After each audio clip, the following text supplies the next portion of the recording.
Buenos días, internautas de Proceso Digital y Departamento 19. Esta mañana en la redacción de Proceso Digital, el economista, abogado, filósofo Marco Porras. Él es abogado y también catedrático universitario. Bienvenido a la sala de redacción de Proceso Digital. Mucho gusto, estimado licenciado Jorge, para servirle. Sí. Bueno, este fin de semana nos concitan las elecciones en su natal Venezuela. Cuéntenos así, a grosso modo, un ambiente preelectoral. Se dice que el candidato de oposición, González Urrutia, está encabezando las encuestas y muchos dicen que será el fin de Maduro, pero todos sabemos qué es lo que ocurre en su natal Venezuela. Cuéntenos un ambiente. Bien, el ambiente electoral se viene desarrollando desde 2018, cuando el dictador logró torcer un proceso electoral que se hizo en aquel entonces y logró pues instaurarse en el poder por los 5 años que se están cumpliendo justamente en este proceso nuevo. En aquel entonces el liderazgo tuvo la oportunidad, me refiero al opositor, de hacerse triunfador, de ganar, pero pues le faltó coraje y no capitalizó esa gran movilización. En este momento es diferente, en 2 meses que ha sido el proceso electoral, se ha logrado expresar en la población un sentimiento de cambio, el cual me expresaré un poquito más adelante, que es prácticamente irreversible, como dice o va a decir el señor del Consejo Supremo Electoral en el momento de decretar el triunfo de lo que va a ocurrir el próximo domingo. Será un escenario electoral designado por detenciones judiciales, algunos colaboradores de la líder de la oposición, incluso hubo una última actuación donde le cortaron las mangueras de freno del vehículo donde se trasladaba, y ha habido un conjunto de persecuciones. Y la última, pues la perlita que le colocó el dictador al pastel fue decir que hay un derramamiento de sangre. Entonces, a 3 días que estamos del proceso electoral, en todo caso de las votaciones, cualquier cosa puede ocurrir, licenciado Sierra, y pues hasta que haya una suspensión o que anulen la tarjeta de la oposición, todos esos escenarios están presentes. Sí, bueno, el mundo está expectante. Venezuela es un país importante en el continente. Últimamente hemos visto la migración. Usted me decía 8 millones más o menos de venezolanos que han migrado en los últimos años.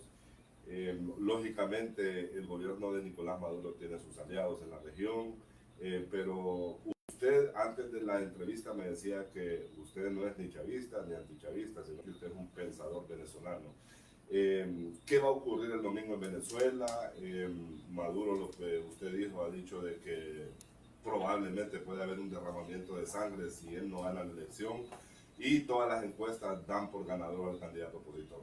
¿Qué va a ocurrir a su criterio en Venezuela el domingo? Bien, muy bien lo último que dice, a mi criterio. Quiero hacer énfasis porque justamente mi criterio está basado en un seguimiento sistemático de todo el proceso que se ha venido desarrollando, y ese seguimiento sistemático va mucho más allá del tema electoral y va un poco a los orígenes antropológicos, sociales del pueblo venezolano. Es evidente que en la acumulación de 25 años de desgobierno, de dictadura atroz, aprobiosa, que reprime, masacra y extermina, la población migró en virtud de no tener satisfechos sus principales necesidades.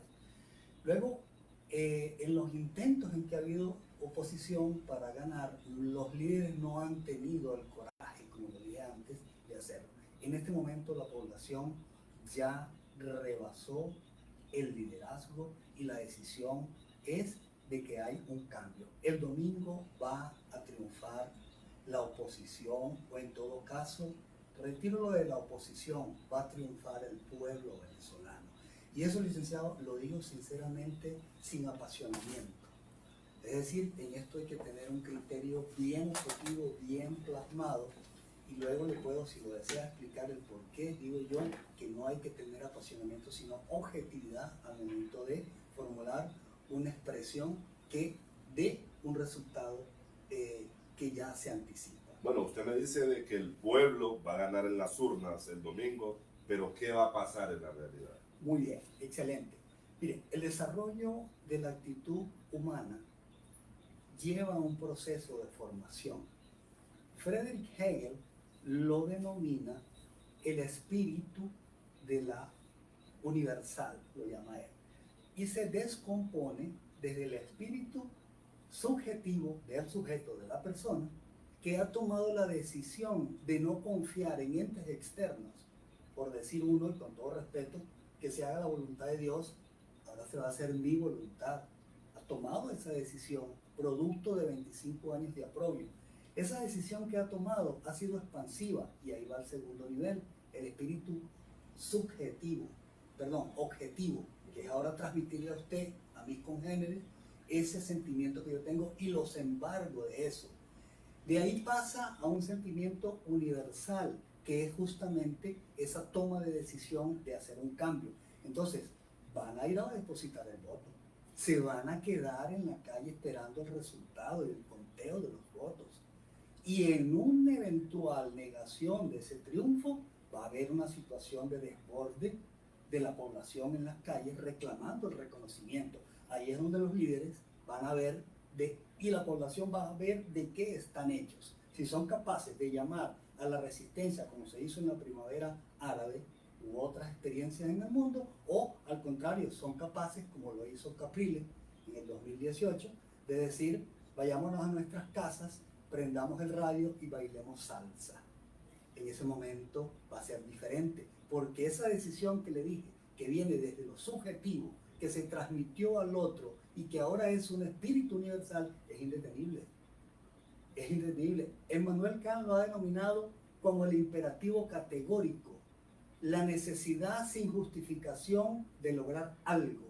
Es decir, aquí no hay los 50 pesos conocidos en Honduras, aquí no hay la bolsa de comida, aquí no hay el para que vayas a una marcha, nada de esas cosas. Es una decisión subjetiva del sujeto. Se la transmitió al resto de las personas, objetiva, y luego la transmitió a la población. Eso es indetenible. Con los líderes o sin los líderes, el pueblo va a hacer valer su decisión de cambio. Ojo, ni siquiera la decisión de ir a votar, eso queda en un segundo plano, licenciado. Es la decisión de cambio fundamental de una sociedad que en 25 años ha visto desmejorar sus condiciones, destruir un país al punto de ser la primera industria petrolera de Latinoamérica y la cuarta en el mundo, la primera reserva mundial de petróleo en el mundo, de oro, bauxita, coltán, a ser hoy el país más pobre que inclusive el mismo Haití. Entonces, ese retorno a esa decisión es indetenible. No hay líderes que se puedan oponer a que la gente vaya a reclamar lo que desea reclamar, que es el cambio. Con o sin votos, eso va a ocurrir. ¿Usted tiene familia en Venezuela? ¿Tiene amigos? ¿Tiene familia? Tengo mi madre, mi padre falleció en 2017, tengo 4 hermanos, 2 hijos y mis afectos, mis colegas. Bueno, usted es filósofo, usted es un estudioso de las sociedades, del comportamiento. Me dice que tiene familia en Venezuela, tiene sus hijos, sus hermanos, tiene amigos, tiene una década de vivir en Honduras, pero ¿qué le transmite sus familiares, sus amigos, de lo que puede ocurrir en el mundo? Hay temor a que haya situaciones que lamentar, que significa represión, muertos, sangre, como esta gente lo ha enunciado. Y la verdad es que esta oportunidad que usted me da a mí no ocurre en Venezuela, es decir, no hay medios de comunicación que permitan dar expresión de lo que la gente siente, y al contrario lo que hay es un avasallamiento de los medios oficiales, que son los tradicionales, para convencer a la población. Hay miedo, pero hay decisión. En cuanto a mi familia, debo decirle, hay unos hermanos, sí, afectos al gobierno, y hay otros, entre ellos yo, que no lo somos. Lo que hemos hecho es tratar de llevar, como decimos, la fiesta en paz, para no caer en ese tipo de diatribas que pueden dañar lo principal, que es la relación familiar, y en este caso nuestra hermosa madre, que aún vive, tiene 84 años de edad. Pero eso está presente en la familia venezolana. Sin embargo, licenciado, a pesar de ese tipo de situaciones en las cuales hay temor por la vida, porque es un sentimiento humano natural, antropológico, sociológico, hay la decisión de ir a defender. en el ámbito de creer que va a haber de algún modo respuesta por parte de otros factores, como quienes, los militares. Yo no tengo una fe de que los militares puedan realmente ejercer un rol protagónico en defensa de la población o en todo caso en represión de la población. Lo que sí creo es que ellos son productos del mismo pueblo y les voy a pensar ponerle el dedo al gatillo y disparar, porque allí va un hermano, allí va un familiar, allí va una persona que está sufriendo, allí va alguien que representa a un migrante que lo vincula, y eso va a ser una situación que va a dar un punto de quiebre a esa fuerza. Y si bien ellos no van a tomar un rol para dirigir el futuro del resultado, por lo menos se van a tener y van a tratar de garantizar que otras fuerzas delincuenciales, como los colectivos, casualmente tienen un paralelismo. Aquí en Honduras hay unos grupos que se llaman colectivos, vienen de Cuba, se extrapolaron a Venezuela, Nicaragua, Bolivia, y es una forma de ataque a la protesta popular. Ellos se van a activar, están armados. La reserva la reserva militar o la milicia de reservistas también está armada, y esos son los grupos de choque. Ahora, hay 19 millones en un padrón electoral. Se cree que el 70% por lo menos va a ser afecto al candidato Edmundo González de Urrutia. Son 14 millones. Hay que echarle pluma y hay que echarle conciencia a ver si esos militares van a atreverse a disparar contra 14 millones en los 22 estados del país. Va a ser una avalancha general indetenible que va, incluso es lamentable, a mí me conmueve cuando el día domingo comience en la noche y todavía el lunes y todavía la siguiente semana y todavía el mes que viene, porque aún el triunfo, siendo el domingo 28, la toma de posesión es el 25 de febrero del año 2025. ¿Qué va a pasar en esos 7 meses? 6 meses y medio. Va la dictadura a ceder el arraigo que tiene, apoyado por el gobierno de Irán, por el gobierno de Rusia, por el gobierno de China, por la dictadura Castro chavista en Cuba, por Nicaragua, por Bolivia, por Gabriel Boric en Chile. Los únicos que han tomado distancia son Petro y Lula da Silva, pero lo han hecho en virtud de una experiencia propia en sus pueblos, donde la gente le ha dicho que deben tomar una postura con mayor criterio y en defensa de la población. Lula da Silva se retiró, fue a la cárcel y prácticamente resurgió como el ave fénix, ahora es presidente. No soy afecto a Lula da Silva, pero son estrategias que de algún modo pueden lograr y garantizar el perdurar en el poder. Ortega lo hizo, dándole el poder a Violeta Chamorro, y después volvió y ahora está. Licenciado Porras, con todo este escenario que me ha planteado, estamos a las puertas de derramamiento de sangre, como dijo el presidente actual de Venezuela, Nicolás Maduro, y también al incremento de la migración de compatriotas suyos. Bueno, todo va a depender obviamente del resultado. La migración ha sido un proceso sistemático en los últimos 10 años que ha acumulado una cantidad aproximada de 8 millones de personas, básicamente hacia el continente suramericano y una buena porción hacia Estados Unidos, atravesando la selva del Darién. Y es un proceso que continúa. Inclusive el mismo domingo hay personas que están migrando, porque si bien es cierto hay una esperanza, también es cierto hay unos que ya se cansaron y dicen que no va a cambiar y van a seguir migrando, y eso va a continuar. Lo que ocurre en esa campana de Gauss es que la probabilidad de que la migración, en un eventual triunfo, en un eventual reconocimiento y en una eventual toma de posesión, se revierta y comience a regresar las personas al país. ¿Para qué? Para la reconstrucción.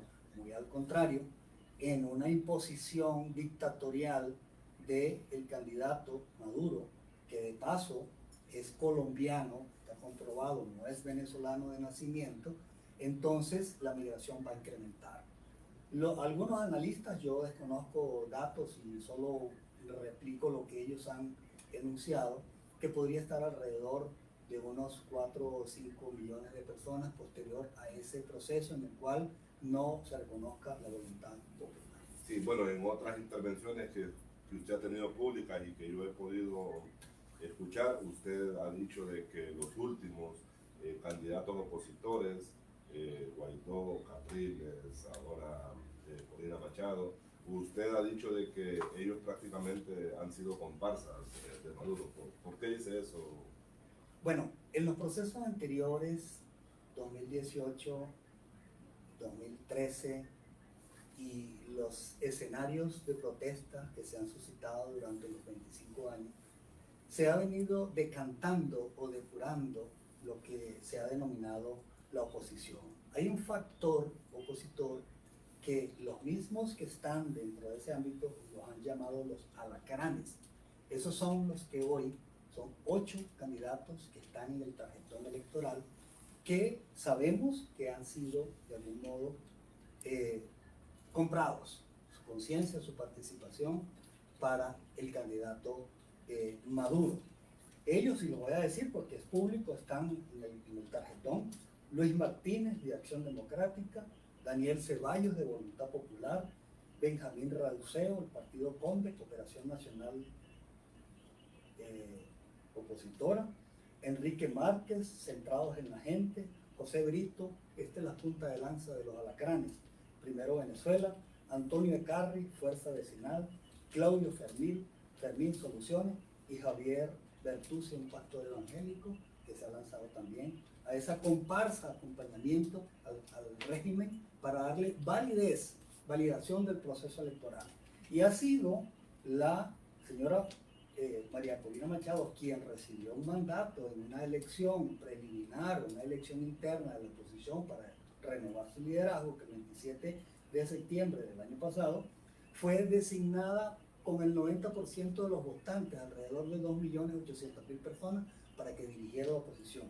Y no fue permitida su inscripción. Intentó hacerlo con una persona de su confianza, la filósofa, colega, por cierto, Corina Lloris, y al final no se pudo, y hubo una estrategia de poner un candidato que le llaman tapa, y se le llama comúnmente, que es el que hoy ya como él mismo lo ha dicho en algunas declaraciones: ya no soy tapa, yo soy el frasco ya completo, ¿no? Y en efecto, pues es el que está capitalizando esa situación. Entonces, básicamente aquí se reduce a 2 candidatos: el señor Edmundo González Urrutia y el sátrapa Nicolás Maduro Moro, colombiano, ¿verdad? Los otros son la comparsa y son la expresión de lo que antes, respondiendo a su pregunta, dan a conocer que no ha habido una voluntad política ni una decisión de la oposición de realmente tomar el poder. Sí, usted hablaba también de que estos candidatos opositores en elecciones pasadas, uno dan clases en Estados Unidos, otro está en España. ¿Qué va a pasar en el caso de González Urrutia? Mire, el señor González Urrutia es una persona muy pausada, calmada, es diplomático de profesión, graduado en la Universidad Central de Venezuela, en la Escuela de Estudios Internacionales. No es un dirigente político afanado, con un verbo sagaz, incisivo, ¿no? Una persona de mucha calma, y ha planteado, seguramente dentro de sus estrategias, las cuales desconozco, que debe haber una reconciliación nacional. Yo en lo personal tengo mis diferencias con esa postura, pero esa es mi posición, eso no va a ser la de él y la que van a gobernar. Y posiblemente pues sea de algún modo útil activar la justicia, porque la justicia es la que va a determinar si esas personas que tienen algún seguimiento de casos relacionados con muertes, violaciones, tráfico, malversación de fondos, apropiación indebida y otros delitos, tienen que ser sometidas a un proceso, comprobar su inocencia o su culpabilidad y ser condenados o ser absueltos en un proceso judicial. De tal forma que decir que va a haber una reconciliación y que ella va a conllevar el perdón sería un exabrupto, sería un totalitarismo en cuanto a pensar que todos van a estar medidos por la misma opción. Debe haber una activación de un proceso judicial para que haya justicia y no haya esa impunidad de 25 años que se ha instalado en el país. En el caso de que las cosas cambien en su país, Venezuela, ¿le gustaría retornar a usted? Lo haría, evidentemente, la respuesta es sí. Me gustaría hacerlo lo más pronto posible.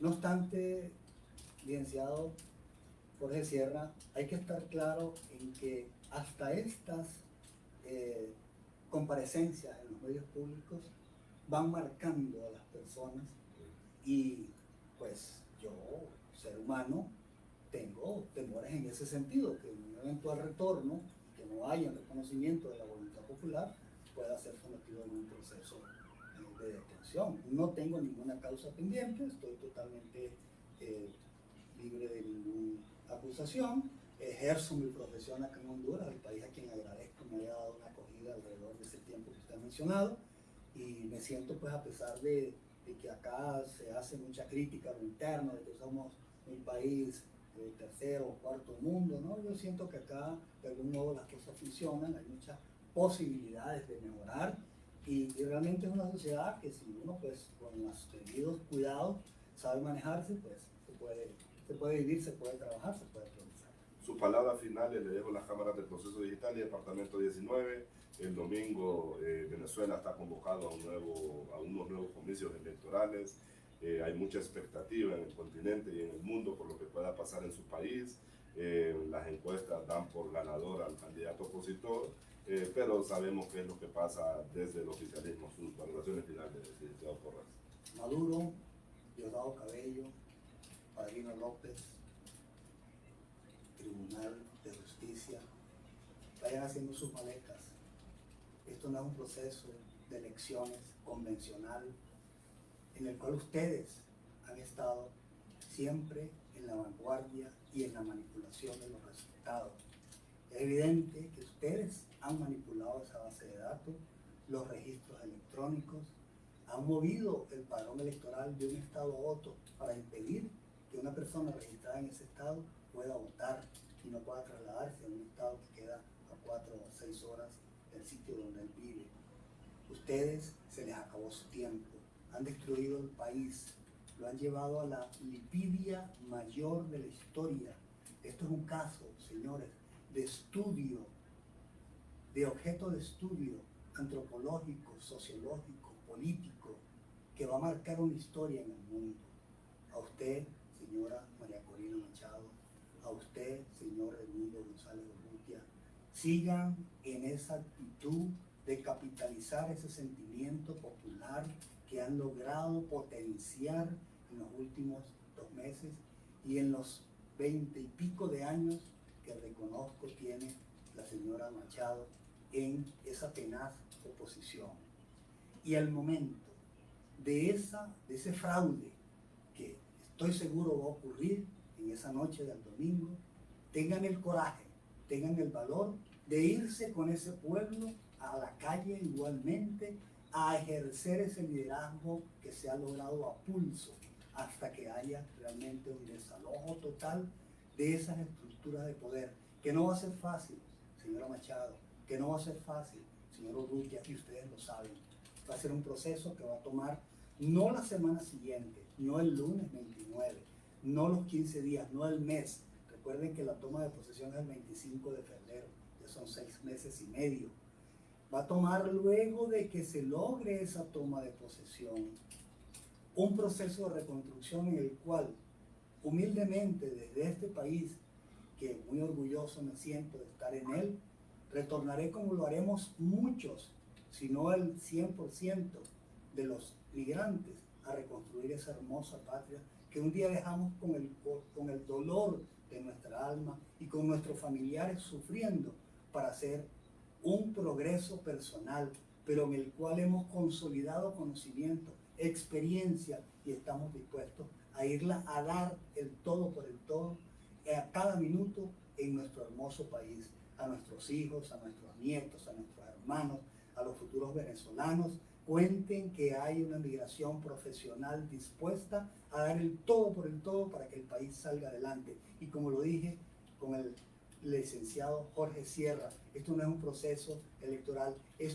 el imperativo categórico de Immanuel Kant está detonado, está disparado, y ese imperativo categórico llama a que se ejecute el deseo particular de las personas, y no el deseo nihilista del placer, sino el deseo de cambio, de transformación ante tanto oprobio, tanta miseria, tanta hambre, tantos muertos, muertos en represión, muertos en las cárceles, muertos de hambre, de la recolección de la basura. Eso ya llegó a su final. Y este es el inicio del final, que ojo, compatriotas venezolanos, no va a ser el domingo. El domingo detona, sigue el lunes, sigue la semana siguiente, sigue el mes siguiente, sigue más. Compatriotas venezolanos, la independencia de Venezuela se hizo el 10, en 1810 se firmó el Acta de la Independencia. Y en 1821, 10 años después, se libró la batalla de Carabobo, que dio al traste al colonialismo español que reinaba en nuestro país.